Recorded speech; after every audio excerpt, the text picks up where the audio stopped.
Okay, I wanted to remind everyone that we are doing a process in this class to create our three formal papers. Our three formal papers are linked together and they are all supported by scaffolded or support assignments. The first thing that we do each time is a proposal.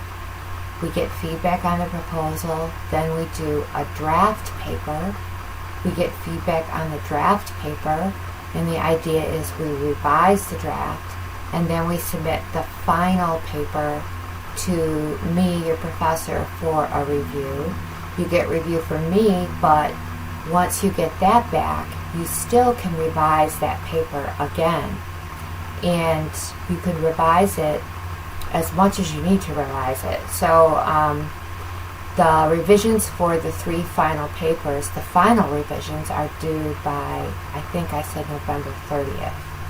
So I thought really carefully about how to make it as seamless as possible for you to gain learning in this class and build on the writing skills and strategies that you already have. So after a proposal is written, that proposal, I hope, can be used in some way to put forward your rough draft. So if it was me, what I would do is take my proposal and I would copy and paste it into some kind of a document. So I would copy and paste it into another document, and at least I have something to start with. So here's my memoir. Let's see, I'll just call it a memoir draft. And let's see. So I've got this. This is my proposal. I cut and paste it into another document. Still needs a lot of work. But let me look at the sentences I have here. Throughout my high school career, it has become very clear to me that bands do not usually hold the respect of their classmates. Okay, the members are stereotyped as geeks and often seen as outcasts. Okay, so I am just working with this proposal now. So imagine it's your proposal. I took it, I copied and pasted it onto a Word doc because it should serve as a foundation for your draft memoir. I made a heading, general statements about band, and I put some of the sentences from the proposal under general statements about band. Proposal usually doesn't have a ton of personal experience or specific examples, but there was a couple things there. Personal experience and specific examples are usually what you have to add to build your draft up. But I made a heading, personal experience and specific examples. And then there were a couple sentences that were repetitive.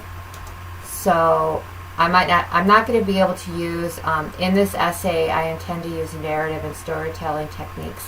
That's not going to go into my final essay because that's mainly telling me my plan for the proposal, so I'm going to delete that one. And then these two sentences, additionally, I feel this essay will give me a personal benefit. I hope looking back on this experience help me reasons that I joined.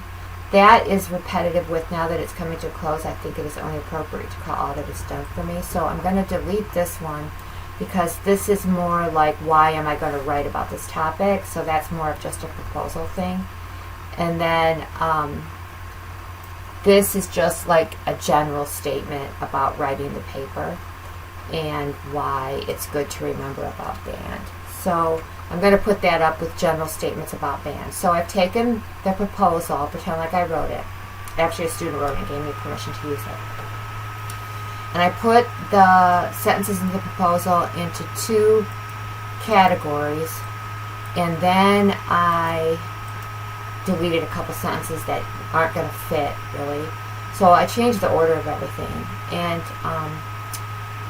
now I have to look where I need examples. So I need a lot of examples. So if I want to say in my paper, band has brought me to my closest friends and shaped my whole high school experience,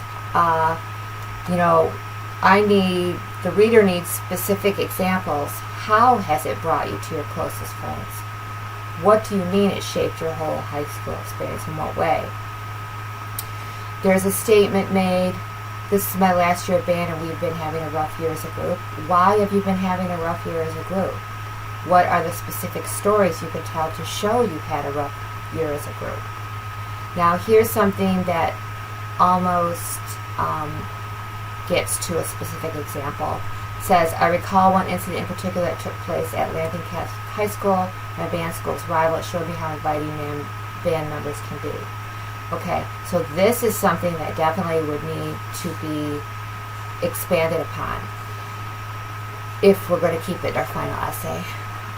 And then the general statements are just like how people in band are misjudged. That's what these first two sentences are about. We would need to give some specific examples of that. But I'm looking at all of the statements together and to see what my bigger points might be in the essay. I definitely think that my bigger points that will help me organize my entire discussion in my memoir are that, let's see, number one, band participants are wrongly stereotyped. And so I would need to elaborate on that, give specific examples, and talk about my story, about when this happened and why this is true. And then I'll have to talk about the benefit that band has, and that they're welcoming, that it helps you form connections, that there's a lot of hate in this world, and I think it is important for people to understand their peers in order to combat this fatal flaw. So those are the two things that I see that are really standing out as points. So I would probably start by taking these sentences that talk about the band being stereotyped, and I would begin my paper with that, and then I would give specific examples. And then I might then move into this stereotype is wrong because band has actually brought me closest to my friends, that the band is a very accepting place. And I have specific examples of that, like what happened at Lansing Catholic High School, etc. So this way, the proposal serves as like a kind of outline for where you could fill in information, move things around and fill in information for your draft memoir. So the proposal is meant to be a step to creating your final memoir.